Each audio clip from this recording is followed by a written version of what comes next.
दुनिया के सबसे बड़े तेल उत्पादक देश सऊदी अरब और सर्वाधिक ऊर्जा खपत वाले देश चीन के बीच रिश्तों का आधार अभी तक तेल ही रहा है, लेकिन अब इन दोनों देशों के बीच रिश्तों की तस्वीर बदल रही है। शनिवार रविवार को सऊदी अरब की राजधानी रियाद में हुए 10वें अरब चीन व्यापार सम्मेलन में दोनों देशों ने अपने रिश्तों को कई दिशा देने की कोशिश की है। सम्मेलन में दोनों देशों के बीच 10 अरब डॉलर के समझौते हुए हैं।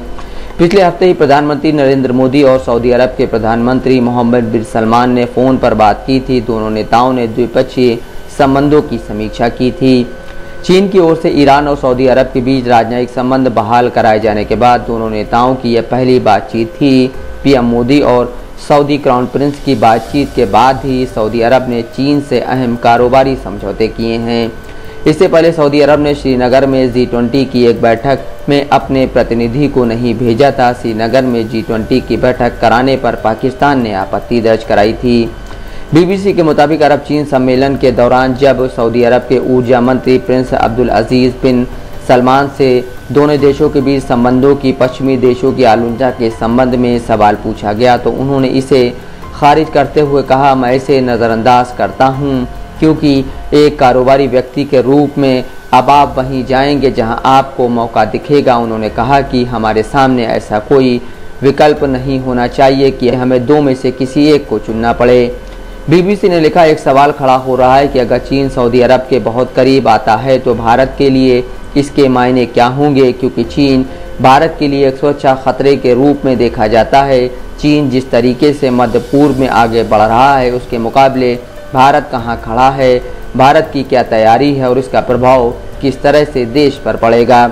मध्य पूर्व के दो प्रतिद्वंदी देश ईरान और सऊदी अरब ने हाल ही में जब दोस्ती के लिए हाथ आगे बढ़ाए तो हर तरफ चीन की चर्चा होने लगी। 7 साल बाद दोनों देशों के बीच राजनयिक रिश्ते बहाल करने में चीन ने अहम भूमिका निभाई थी। यह समझौता चीन के शीर्ष राजनयिक वांग यी की मध्यस्थता में हुआ था।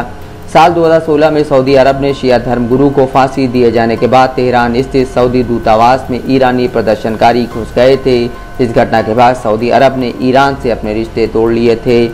सऊदी अरब और ईरान दोनों देश बात कर रहे थे, लेकिन एक दीवार थी जिसे चीन ने हटा दिया। इसके बाद दिसंबर 2022 में चीन के राष्ट्रपति शी जिनपिंग ने सऊदी अरब की यात्रा की। उन्होंने इस दौरान दोनों देशों के बीच तेल व्यापार को चीनी मुद्रा युआन में करने की मांग की थी, जबकि दुनिया भर में तेल का अधिकतम आयात निर्यात डॉलर में होता है। यह एक ऐसी मांग थी जिसका सीधा असर डॉलर की मजबूती पर होगा। क्राउन प्रिंस मोहम्मद बिन सलमान के कमान संभालने के बाद से ही सऊदी अरब अपनी तेल आधारित अर्थव्यवस्था में और विविधता लाने के प्रयास कर रहा है।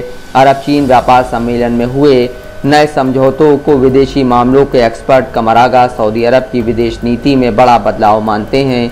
कमरागा कहते हैं, क्राउन प्रिंस मोहम्मद बिन सलमान नई पॉलिसी लाए हैं जिसके तहत नए शहरों को बनाना और विदेशी इन्वेस्टमेंट लाना शामिल है, जिसके तहत उन्हें चीन एक महत्वपूर्ण प्लेयर दिखाई दे रहा है।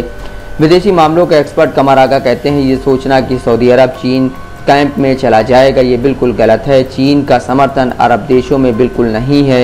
यह जो समझौते हुए हैं वे एक सरकार के दूसरी सरकार के साथ है। चीन के सिंजियांग में जो मुस्लिम लोगों के साथ हो रहा है उसकी वजह से अरब देशों के लोग चीन को पसंद नहीं करते। वे कहते हैं, भारत और अरब संबंध सभ्यताओं के संबंध हैं। मुझे नहीं लगता कि ये कभी ख़त्म हो सकता है। कोरोना महामारी से पहले करीब 75 लाख लोग खाड़ी क्षेत्र में काम कर रहे थे। अकेले सऊदी अरब में करीब 25 लाख भारतीय होंगे, जो वहां की जनसंख्या के हिसाब से अच्छा नंबर हैं। भारतीय वर्कर की खाड़ी देशों में बहुत अच्छी छवि है। वे मानते हैं कि भारतीय वर्कर बहुत ईमानदारी से काम करते हैं और पैसा जमा कर वापस भारत लौट जाते हैं। भारतीय वर्कर इंग्लिश भी बोलते हैं, कंप्यूटर भी चला लेते हैं, टेक्निकल भी हैं। चीन के वर्कर्स ज़्यादातर चीनी प्रोजेक्ट में जाते हैं क्योंकि भाषा की वजह से उन्हें परेशानी होती है। एक तरफ डोकलाम से लेकर गलवान तक भारत चीन की सीमाओं पर पिछले कुछ समय से तनाव बढ़ा है, वहीं दूसरी तरफ चीन भारत के पारंपरिक खाड़ी मित्र देशों के साथ संबंधों को मजबूत कर रहा है।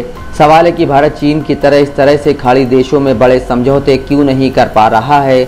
इस पर विदेशी जानकारों का कहना है कि तमाम प्रतिबंधों के बाद ईरान हमसे अच्छा कर रहा है। वहीं चीन की बात करें तो उसकी अर्थव्यवस्था करीब 70 ट्रिलियन डॉलर की है, जबकि भारत करीब 3 ट्रिलियन डॉलर पर है। चीन के पास पैसा है, कौशल है, जिसका वह इस्तेमाल कर रहा है और चीन सेक्टिक दुनिया की तरफ कदम बढ़ा रहा है। जानकार कहते हैं भारत में मुस्लिमों के साथ जो हो रहा है उसका प्रभाव विदेश नीति पर पड़ रहा है।